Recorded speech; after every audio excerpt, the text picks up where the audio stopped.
Bengaluru Airport leads bird strikes in South India. KIA saw 343 bird strikes in 5 years. Bengaluru ranks third nationally in bird strikes. Delhi tops list with 695 bird strike cases.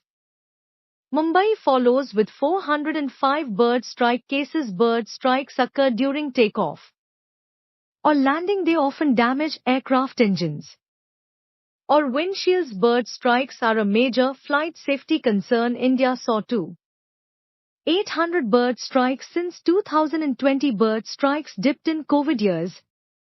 Rose later. Bengaluru had 85 bird strikes yearly since 2022. Hyderabad reported 191 bird strikes.